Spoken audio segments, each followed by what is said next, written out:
जो डीएसपी साहब हैं वो शायद वही रील वाले डीएसपी साहब है ना। फालतू की बात करोगे? बताइए कोई हम उनको व्यक्तिगत नहीं जानते। मैं उस डीएसपी साहब को व्यक्तिगत नहीं जानता हूं, लेकिन उनको रील का बड़ा शौक है। हमने बहुत बार देखा है कि कभी बस में चढ़ के रील बनता है, कभी ट्रैफिक में रील बनता है, बहुत सारे। हमें लगता है उनका हम 2-3 दर्जन रील देखे हैं। तो हम ये जानना चाहते हैं, और बिल्कुल मैं लोकतंत्र के 34 के माध्यम डीएसपी साहब से ही मेरा सवाल होगा कि सूर्या जब भाग रहे हैं तो आपने कहने रील बनाया, इसमें तब तो ज्यादा आपको तेज बनने की कोशिश करोगे ना, सब तेजी निकाल देंगे। डीएसपी साहब से ही मेरा सवाल होगा कि सूर्या जब भाग रहे हैं तो आपने कहने रील बनाया, इसमें तब तो ज्यादा आपको पढ़ लिख कर उस डीएसपी के जैसा बनना है जिसने सूर्या भाई के साथ गलत किया है, ताकि दोबारा भविष्य में कोई डीएसपी गलत ना करे। वहां आपको आना है। जो आज डीएसपी किसी के दबाव में या फिर जो उसने गलत किया होगा, जो आपको भी लगता है, तो आप डीएसपी करो, आप वीडियो बनो, आप सीओ बनो, आप पढ़ लिख के अच्छे जगह पे जाओगे ना? मन लगा के पढ़िएगा ना? आप एकदम मन लगा के पढ़ो, अच्छे से पढ़ो, और उन जगहों में जाओ जहां से लोग गलत कर रहे हैं, ताकि गलत ना हो। आज जैसे सूर्या भाई के साथ गलत हुआ, वैसा भविष्य में किसी के साथ ना हो।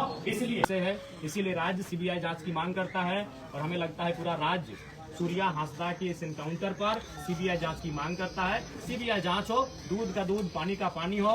अगर सीबीआई जांच से ये लगे कि हाँ सूर्या की असामाजिक गतिविधियों में सक्रियता थी, तो परिवार भी अपने आप को सांत्वना दे लेंगे।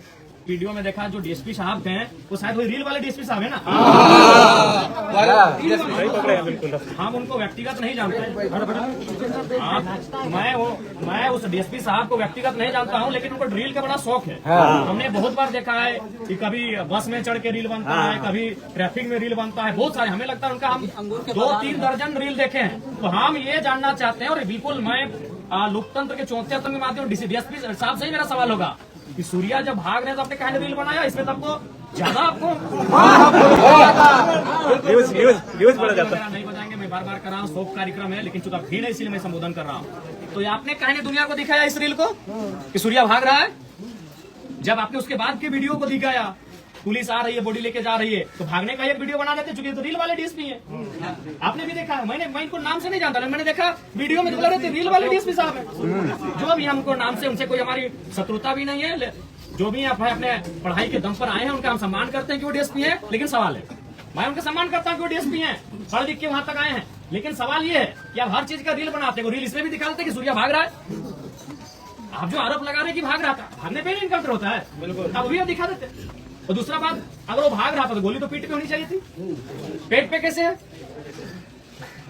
इनको लगा कि ये पढ़े लिखे वही लोग हैं, वही लोग जेपीएससी यूपीएससी बैठते हैं, बाकी लोग तो आदिवासी लोग बोका है, इन लोग को लगता है। अगर वो भाग रहा था तो गोली पीठ पे होना चाहिए था, पेट पे नहीं होना चाहिए।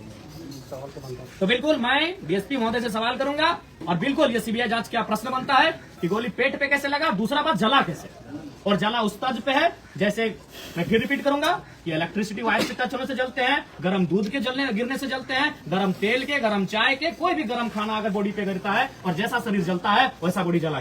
सीबीआई जांच हो, सीबीआई जांच हो।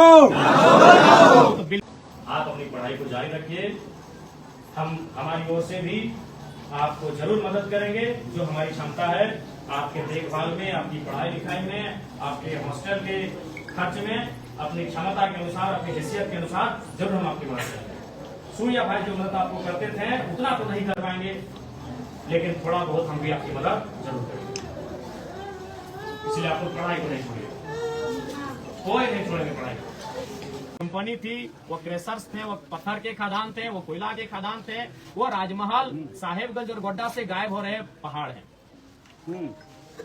तो हमें लगता है कि ये तो आने वाले दिनों में ऐसी आवाज तो हर एक जगह से निकलेगी।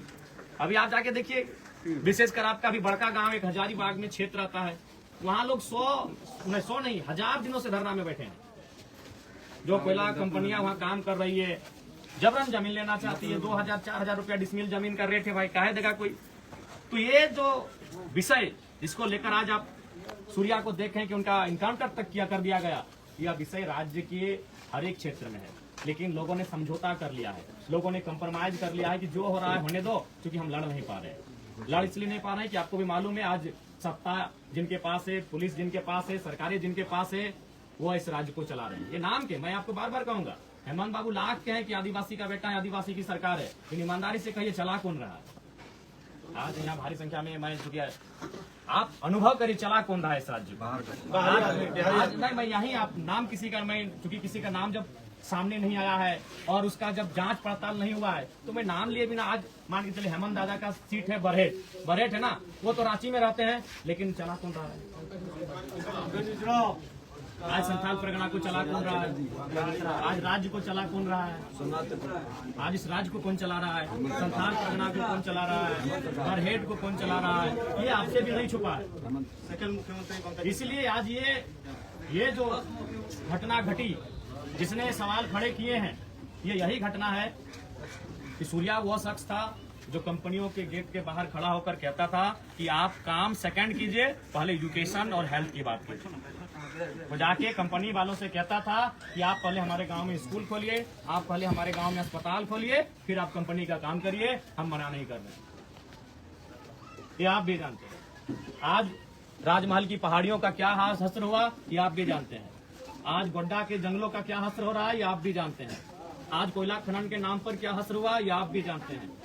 तो इसलिए ये बहुत सवाल खड़ा करता है।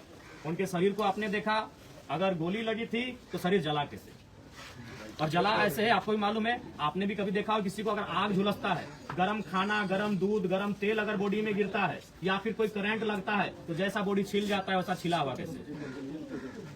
बिल्कुल सवाल होता है। आपने भी उनके पार्थिव शरीर को मरने के बाद उनके शरीर को देखा होगा, या तो फोटो में या तो सामने आके। जी सर। उस शरीर में जला हुआ निशान है, बहुत बड़ा दाग है जला हुआ। तो सवाल तो है, हाथ भी छिला गया। तो वही वो जला हुआ निशान तभी आता है जब या तो उसमें गरम दूध गिरे, गरम तेल गिरे, गरम चाय गिरे, या तो आग से झुलस जाए या फिर करंट लगे, इलेक्ट्रिसिटी लगे। ये तो सवाल। दूसरी बात, तो मरा हुआ आदमी का इंटरनल। दूसरी बात, सीआरपीसी धारा 46 और धारा 49 कहती है, हालांकि नियमता टोटली नहीं, लेकिन वो कहती है कि अगर कोई व्यक्ति जिसपे आपको संदेह है कि उसका पूर्व से किसी असामाजिक कार्य में गतिविधियां रही हैं, तो कम से कम उसका हाथ भी बांधा जाता है। हाथ तो बांधा नहीं था। अगर हाथ बांधा हुआ था तो आप तो ये बहाना भी नहीं बनाते कि बंदूक छीन के भाग रहा था। 46 और 49 के अनुसार हाथ बांधना भी है, यानी हाथ भी इनका नहीं बांधा गया। जिस जगह पे घटना घटी वहां कोई और घायल होने की सूचना तक नहीं है। अगर इनके साथी इन्हें छुड़ाने के लिए आए थे या फिर ऐसा कोई कृत्य हुआ था तो और कुछ घटनाएं जख्म की सामने आनी चाहिए थी, लेकिन ऐसा कुछ नहीं हुआ है। तो ये स्पष्ट है, कहीं ना कहीं आज प्रशासन पर किसी का दबाव है। अब वो दबाव देने वाले कौन है ये मुझे नहीं मालूम है, वो जांच का विषय है। इसीलिए राज्य सीबीआई जांच की मांग करता है, और हमें लगता है पूरा राज्य सूर्या हांसदा के इस एनकाउंटर पर सीबीआई जांच की मांग करता है। सीबीआई जांच हो, दूध का दूध, पानी का पानी हो। अगर सीबीआई जांच से ये लगे कि हाँ सूर्या की असामाजिक